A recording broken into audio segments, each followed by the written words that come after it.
जय श्री राम, जय श्री राधे। देखिए, भगवान श्री सीताराम नाम का भजन, पूजन, जप तप, धर्म हर मनुष्य करना चाहते हैं और प्रयास भी करते हैं, परंतु वह कर नहीं पाते, इसलिए कि भगवान की इच्छा ही नहीं है। जब भगवान की इच्छा होती है तभी मनुष्य जप तप पूजा पाठ धर्म करता है, और जब उनकी इच्छा नहीं होती तो कुछ भी नहीं होता।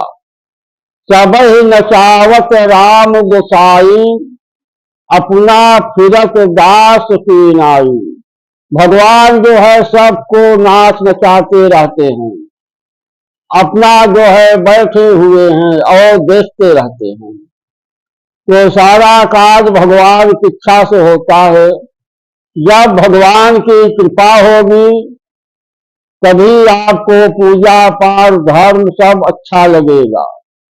तब समझिए कि भगवान की कृपा हमारे ऊपर है। जितना मन भगवान के पूजा पाठ भजन में लगे उतना ही समझिए कि भगवान की कृपा है। जब पूजा पाठ धर्म में मन नहीं लगता है तो ये समझ लीजिए कि भगवान की कृपा जो है हट रही है। इसी कारण से हमको धर्म अच्छा नहीं लग रहा है। जब भगवान की कृपा होती है, उनकी इच्छा होती है, तभी मनुष्य को धर्म करना अच्छा लगता है। तो भगवान की कृपा प्राप्त करने के लिए आपको सत्संग करना पड़ेगा। सत्संग मतलब है कि जहाँ पर चार लोग बैठे हैं और भगवान की चर्चा हो रही है, भगवान की कथा, उनका भजन हो रहा है, आप वहां पर आते रहिए, जाते रहिए और उनके वाक्यों को सुनते रहिए। परंतु यह सांसारिक लोग जो है भगवान का सत्संग या भगवान के भक्त उनको अच्छे नहीं लगते, क्योंकि उनके ऊपर भगवान की कृपा ही नहीं हो रही है। और कहीं गाना बजाना है, कोई भी ऐसे कार्यक्रम है, वहां जाएंगे, खूब पैसा खर्चा करेंगे, परंतु जहां पर धर्म कार्य हो रहा है वहां उनका पैसा नहीं रहता। वहां पर गरीब बन जाते हैं धर्मार्थ कार्य जब आता है तो। और जिसके ऊपर भगवान की कृपा होती है उसके पास चाहे कुछ रहे या न रहे, परंतु धर्म के लिए वह पूरा प्रयास करता है कि हम तन से, मन से, धन से कितना भगवान की सेवा के कार्य में आ जाए।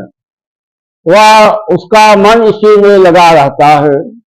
आपका मन भगवान की सेवा में लगा रहे इतना ही बहुत है। कुछ मिल गया तो ठीक है, नहीं मिला तो ठीक है। नहीं कुछ आपके पास है, आपके पास श्रद्धा है, शरीर है, तो श्रद्धा से और शरीर से ही जहां पर धर्मार्थ कार्य हो रहा है वहां पर लग जाइए। यही सबसे बड़ा धन है। भगवान जो है, आपके पास जो श्रद्धा भक्ति है वही उनका प्रसाद है और वही धन है। अपना शरीर लेकर के उस स्थान पर जाइए और आप जिस कार्य के काबिल हो वह कार्य को करते रहिए। समझिए जैसे कोई व्यक्ति जो है वो धनी हो या गरीब हो, कैसे भी हो, किसी ऐसे स्थान पर है 2 घंटे 4 घंटे बीत गए तो उस समय उसके अंदर भूख और प्यास बहुत तेजी से सताता है। मान लीजिए गरीब है तो उसके पास धन नहीं है कि बाजार से लेकर कुछ खा ले, और अमीर है तो उसके पास समय नहीं है, धन है तो समय नहीं है, और बाजार दूर है, कैसे उसके पास पानी या कुछ भोजन की सामग्री आए। उस समय जो भी व्यक्ति उसको जल पिलाएगा या कुछ खाने को देगा, वह सबसे बड़ा परोपकार होगा कि उस समय उसके पास प्यास की और भोजन का कोई भी साधन नहीं है, बहुत ही भूखा और प्यासा है। तो आप एक भूखे मनुष्य को भोजन करा रहे हैं और प्यासे मनुष्य को पानी पिला रहे हैं, वह जो है धर्म खाता में वह चीज आपका लिखा जाएगा। इसलिए यह सब करते हुए, धर्मार्थ कार्य करते हुए आप जो है भगवान का भजन करें। जैसे आप किसी को सुख दिया तो आपको मनुष्य दे सकता है, वही सुख आपको भगवान देंगे।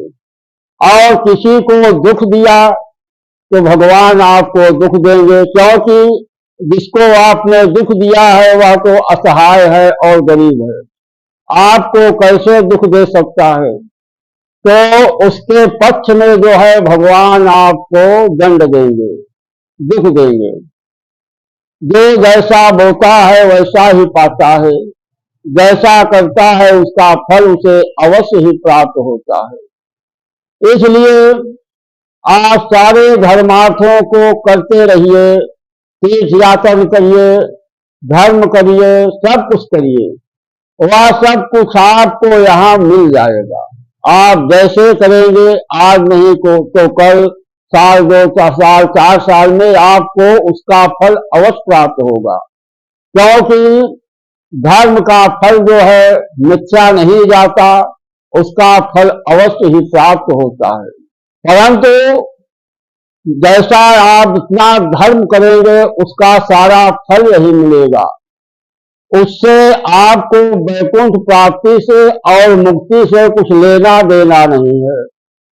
उसके लिए आपको भगवान का भजन करना पड़ेगा, क्योंकि वारी मथे भित होत है, सिकता ते बरुतेल, बिनु हरि भजे न भवतरिय, यह सिद्धांत अपेल।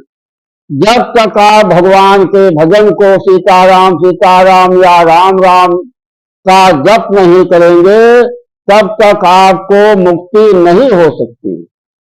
इसलिए जो आप धर्मार्थ का जितना दान पुण्य धर्म कर रहे हैं वह सब आपको इस लोक में प्राप्त होगा, परंतु मुक्ति पाने के लिए, वैकुंठ पाने के लिए आपको राम राम नाम का जप अवश्य करना पड़ेगा, क्योंकि बिना भगवान के भजन के मुक्ति नहीं हो सकती। इसलिए सारे धर्मों को करते हुए आप सीताराम सीताराम या राम राम नाम का जप अवश्य करें। जय श्री राम, जय श्री राधे।